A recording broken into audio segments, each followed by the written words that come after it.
नमस्कार, आपके साथ मैं हूं ऋतिक सबिता। स्वागत है आपका SPN9 न्यूज के इस खास प्रोग्राम और प्रोग्राम की शुरुआत करेंगे उत्तर प्रदेश के निकाय चुनाव से लेकर।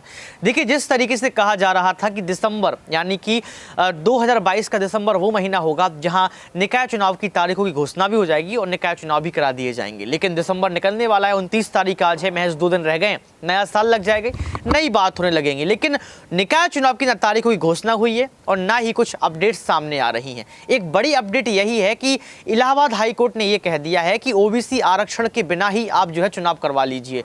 वहीं योगी आदित्यनाथ कह रहे हैं कि आरक्षण के बिना चुनाव नहीं होगा।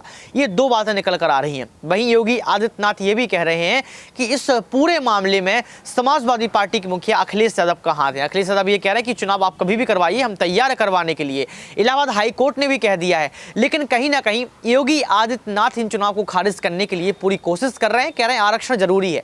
तो इसी मुद्दों को लेकर हमारे साथ बात करने के लिए मौजूद हैं आज राहुल, इनसे बात करेंगे। सर, आपका बहुत बहुत स्वागत जी, सर, सवाल ये उठ रहा है कि अखिलेश साहब की गिरफ्तारी पर पहली बात चल रही है। दूसरा सवाल ये है कि इलाहाबाद हाईकोर्ट ने भी कह दिया कि आप चुनाव करवा लीजिए, लेकिन योगी आदित्यनाथ तैयार नहीं है। क्या वजह हो सकती है? देखिए, सबसे बड़ी बात यह है कि यूपी में निकाय चुनाव में देरी इसलिए हो रही है क्योंकि समाजवादी पार्टी ने जिस तरीके से अभी जो उपचुनाव हुए हैं, चाहे मैं मैनपुरी की बात कर लूँ, खतौली की बात कर लूँ, रामपुर की बात कर लूँ, तो जिस तरीके से हमने उपचुनाव देखे, इन उपचुनाव में समाजवादी पार्टी का ग्राफ बढ़ा। उत्तर प्रदेश में मैनपुरी एक ऐसी सीट जिस पर बीजेपी की नज़र थी। आपने जातिगत कार्ड यहाँ पर खेलने की कोशिश की, आपने यही कार्ड खतौली में भी खेलने की कोशिश की, लेकिन मैनपुरी सबसे ज़्यादा मायने रखता है। मैनपुरी में समाजवादी पार्टी ने बड़ी बढ़त बनाकर ये बता दिया कि हमारा वोटर हमारे साथ जुड़ा हुआ है, यहाँ की जनता हमारे साथ है, और रघुराज शाक्य को हरा कर बता दिया कि भले प्रदेश में सरकार आपकी हो, भले आप मुख्यमंत्री हो, लेकिन हमारा वोटर कहीं गया नहीं है।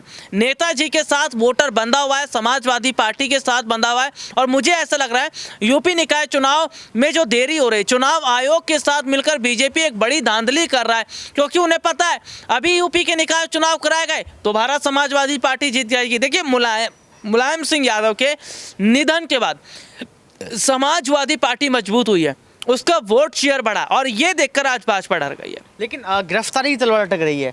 आपने देखा आजम खान के साथ क्या हुआ। आजम खान ने हेट स्पीच दी, गिरफ्तारी तय हुई, उसके बाद विधायकी चली गई, 9 साल का राजनीतिक करियर खत्म हो गया, वोट डालने का अधिकार छीन लिया गया। और सबसे लेटेस्ट अपडेट ये है कि लखनऊ का जो उनका सरकारी आवास था, उस आवास को भी छीन लिया गया। वहाँ आकाश सक्सेना पहुँच चुके हैं। दूसरी बार आपने देखा होगा, इसके साथ ही मैनपुरी खतौली हारे, तानाशाही आपने देखी होगी। मैनपुरी में EVM की बैटरी खत्म हो जाती है। लगातार कहीं ना कहीं अखिलेश यादव पर झटके घल रहे हैं। अब ये भी कहा जा रहा है कि अखिलेश यादव की गिरफ्तारी भी हो सकती है। आपको क्या लगता है कि ये बीजेपी सरकार की साजिश है या फिर अखिलेश यादव की सच में कोई बहुत बड़ी गलती है? देखिए, अगर बात करें साजिश की, तो बीजेपी इन दिनों वाकई समाजवादी पार्टी पर निशाना साध रही है। इन दिनों वाकई समाजवादी पार्टी को घेर रहे हैं। और देखिए, ये बीजेपी की पुरानी आदत रही है, विपक्ष को अगर तोड़ना हो तो फाइलें खोलना शुरू कर दो, छापे मारना शुरू कर दो, ED CBI NCB लगाना शुरू कर दो। जो कि अभी हम देख रहे थे कि जो गोमती रिवर फ्रंट जो पूरा मामला उसमें देखने को मिला, उस घोटाले में शिवपाल का नाम सामने आया। शिवपाल समाजवादी पार्टी को सपोर्ट कर रहे हैं, समाजवादी पार्टी के समर्थन में। तो जो पुरानी फाइलें जिन पर धूल लग रही थी, तो उसको झाड़ा गया, खोला गया, भाई शिवपाल की फाइल को खोल दिया जाए। तो इस तरीके से उत्तर प्रदेश में आज हम जो देख रहे हैं कि समाजवादी पार्टी जो है वो धीरे धीरे जो है वो मजबूत होती तो नजर आ रही है।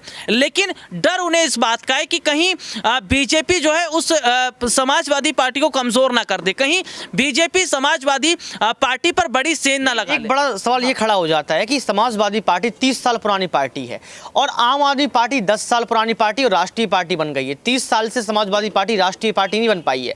जब मेदांता अस्पताल में मुलायम सिंह यादव ने एक बड़ा इशारा किया, उन्होंने कहा कि आप पार्टी संभालो, तो आपको नहीं लगता है कि बीजेपी पार्टी जो आप कह रहे हैं कि उसका ग्राफ बढ़ रहा है, आपको नहीं लगता है कि समाजवादी पार्टी का ग्राफ तो थोड़ा नीचे हुआ है?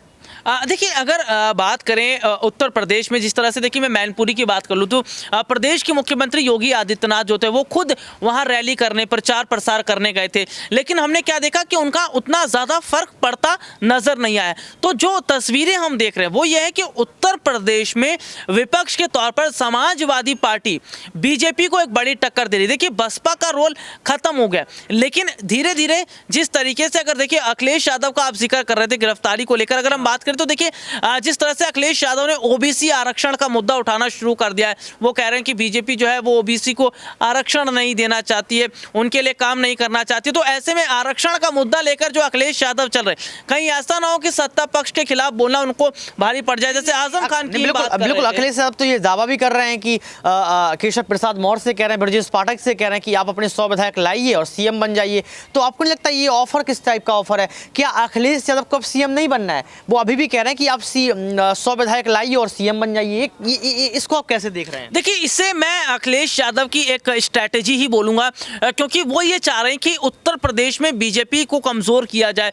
जिस तरीके से सीएम को लेकर हम देख रहे हैं कि केशव प्रसाद मौर्य और ब्रजेश पाठक के बीच जो है चल रहा है और योगी आदित्यनाथ इसमें घिरते नजर आ रहे हैं। तो कहीं ना कहीं अगर जो ऑफर दे रहे हैं अखिलेश यादव या विधायकों की बात करते हैं कि उत्तर प्रदेश में विपक्ष के रूप में समाजवादी पार्टी एक बड़ी पोजीशन में, क्योंकि यूपी विधानसभा चुनाव के वक्त में हमने देखा था कि समाजवादी पार्टी ने बीजेपी का बहुत दूर तक मतलब अंतर रखा था। हाँ, वो बात अलग है कि सत्ता में नहीं आ पाया, लेकिन अगर मैं यहाँ पर देखूं तो समाजवादी पार्टी अगर वाकई अपने विधायकों को लेकर आती है, अगर विधायकों को केशव प्रसाद मौर्य ब्रजेश पाठक के पास रखती है, ऑफर देती है, तो शायद इस तरह का फेरबदल हो सकता है। देखिए, बीजेपी क्या करती है, बीजेपी भी यही ऑफर देने वाली बात करती है।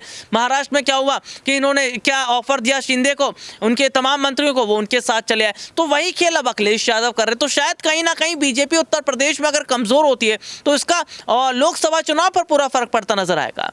लेकिन ये वक्त तय करेगा कि अखिलेश यादव जो ऑफर दे रहे हैं, अखिलेश यादव ऑफर देने के साथ साथ गिरफ्तारी की तलवार लटक रही है।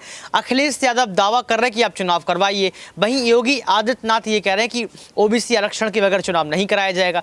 आपने देखा होगा वहीं इलाहाबाद हाई कोर्ट ने ये कह दिया कि आप चुनाव करवा लीजिए। मतलब एक बात 100 मुद्दे निकल कर आ रहे हैं सामने। लेकिन सवाल राहुल एक आखिरी लेंगे कि क्या बीजेपी पार्टी डर गई है इसलिए चुनाव से भाग रही है? देखिए, भाजपा डरी नहीं है, लेकिन हाँ, समाजवादी पार्टी से घबरा जरूर गई है, क्योंकि समाजवादी पार्टी का जो ग्राफ उत्तर प्रदेश में हम देख रहे हैं। देखिए, मैं कुछ दिनों पहले खबर पढ़ भी रहा था कि समाजवादी पार्टी मध्य प्रदेश में उतर रही है, वहां पर वो अपने कैंडिडेट को खड़ा करने की बात कर रही है। यानी कि जिस तरीके से आम आदमी पार्टी ने धीरे धीरे अपना विस्तार बढ़ाना शुरू कर दिया, या आम आदमी पार्टी धीरे धीरे देखिए एक नेशनल पार्टी बन गई। समाजवादी पार्टी क्या कह रही है? अखिलेश यादव कह रहे हैं कि उनके पिता मुलायम सिंह यादव ने जो सपना देखा था समाजवादी पार्टी को राष्ट्रीय पार्टी बनाने का, वो सपना अब उनका पूरा करने में निकले। तो क्या समाजवादी पार्टी को अखिलेश यादव राष्ट्रीय पार्टी बना पाएंगे? एक सबसे बड़ा सवाल है। और मध्य प्रदेश की अगर मैं बात करूं तो देखिए, मध्य प्रदेश में क्या ऐसा तो नहीं है कि कांग्रेस के साथ मिलकर काम करेंगे? तो ऐसे तमाम तरह की स्थिति अब देखना होगा कि समाजवादी पार्टी को अखिलेश कहां तक ले जाते हैं। ये बड़ा सवाल है। सबसे बड़ा सवाल ये खड़ा कर दिया है कि समाजवादी पार्टी को अखिलेश कहां तक लेकर जा सकते हैं। और दूसरा सवाल ये खड़ा हो गया कि समाजवादी पार्टी क्या राष्ट्रीय पार्टी बन पाएगी? क्या निकाय चुनाव के पहले अखिलेश यादव जो भटके घूम रहे हैं, जो गिरफ्तारी की तलवार लटक रही है, क्या अखिलेश यादव गिरफ्तार हो जाएंगे? ये बड़ा सवाल है। आपको क्या लगता है, क्या यूपी सरकार अखिलेश यादव को भी गिरफ्तार कर लेगी या कोई बड़ी फाइल खोल देगी? आज के लिए सिर्फ इतना ही। देखते रहिए SPN9 न्यूज।